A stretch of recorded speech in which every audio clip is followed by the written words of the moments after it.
Pernah dengar dua nama ini?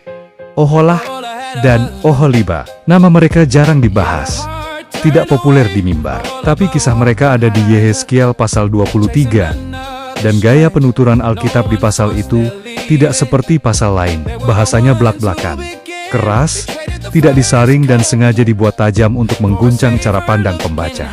Dua saudari ini digambarkan sudah punya suami sah, dicintai dan dipelihara. Namun diam-diam, mereka mengambil inisiatif mendekati lelaki lain yang dianggap lebih kuat, lebih tampan, dan lebih menjanjikan masa depan. Merekalah yang memancing dan gerak duluan. Alkitab memakai gambaran ini bukan untuk bicara soal moral seksual, tetapi untuk membongkar dinamika batin manusia, berpindah kesetiaan, bukan karena tidak tahu siapa Tuhan, tetapi karena kita yakin ada kekuatan lain yang lebih aman untuk dijadikan pegangan. Bagian lain dari kitab yang sama, bahkan menggambarkan ironi yang lebih tajam. Ada orang yang bahkan rela membayar untuk bisa diselingkuhi, simbol bahwa manusia sering mengorbankan dirinya demi sesuatu yang akhirnya justru melukainya. Nabi lain menyebut fenomena ini sebagai menukar sumber air hidup dengan sumur retak. Terlihat menjanjikan, tapi sebenarnya bocor dan tidak sanggup menahan apapun.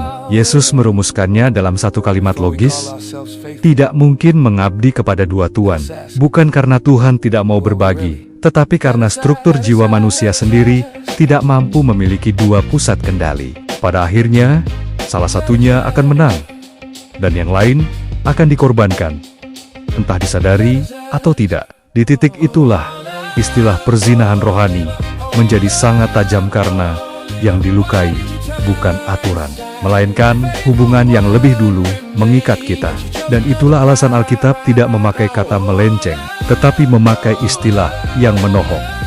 Istilah yang tidak mengizinkan kita menganggap ini masalah kecil. Kisah Oholah dan Oholiba pada akhirnya bukan hanya cerita masa lampau, itu adalah model kerja hati manusia hari ini. Kita tidak berhenti percaya, kita hanya lebih percaya pada yang lain. Tidak berhenti menyebut nama Tuhan, kita hanya mengalihkan trust utama kepada hal yang lebih terlihat dan lebih bisa dikendalikan. Di titik itulah istilah perzinahan rohani memahami manusia dengan sangat realistis.